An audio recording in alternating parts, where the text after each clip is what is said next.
કતવારા પોલીસે કંખેલા ચેકપોસ્ટ પર વાહન ચેકિંગ દરમિયાન દારૂની પેટીઓ પકડી પાડી.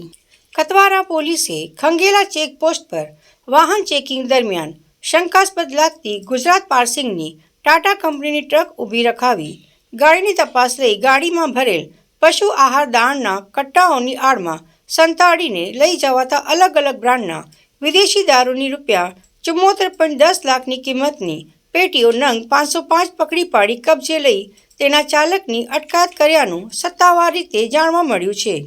ઠંડીની મોસમમાં વિદેશી દારૂની વધતી માંગ તથા રાજસ્થાન તેમજ મધ્યપ્રદેશ જેવા પડોશી રાજ્યોમાંથી વિપુલ પ્રમાણમાં વિદેશી દારૂ વાયા દાહોદ જાલોદ થઈ ગુજરાતના અન્ય જિલ્લાઓમાં સપ્લાય કરવાની બુટલેગરોની પ્રવૃત્તિ તેજ બનતા સક્રિય બનેલ દાહોદ જિલ્લા પોલીસમાં જાણે દારૂ પકડવાની હોડ લાગી હોય તેવો ઘાટ જોવા મળી રહ્યો છે.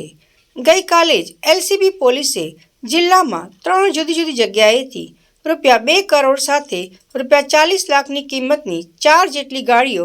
પકડી ગુજરાતમાં દારૂની રેલમરેલ કરવાની બુટલેગરોની આશાઓ પર પાણી ફેરવી નાખ્યું હતું. આ વાતને હજી 24 કલાક જ વીત્યા છે ત્યાં તો કતવારા પોલીસ સ્ટેશનના હદ વિસ્તારમાં ગુજરાત અને મધ્યપ્રદેશની સરહદે આવેલ ખંગેલા ચેકપોસ્ટ પર કતવારા પોલીસ સ્ટેશનના PIUM ગાવિત પોતાના સ્ટાફ પોલીસ કર્મી ASI Bhupendrabhai Parvatbhai, police constable Nareshbhai Kalubhai, Gautamsinh Fulsinh, Sureshbhai Gulabsinh તથા પ્રતાપભાઈ માનજીભાઈ વગેરે સાથે લઈ વાહન ચેકિંગ કરી રહ્યા હતા. તે દરમિયાન મધ્યપ્રદેશના પિટોલ બાજુની રાત્રિના 1 વાગ્યાના સુમારે આવેલ GJ10Z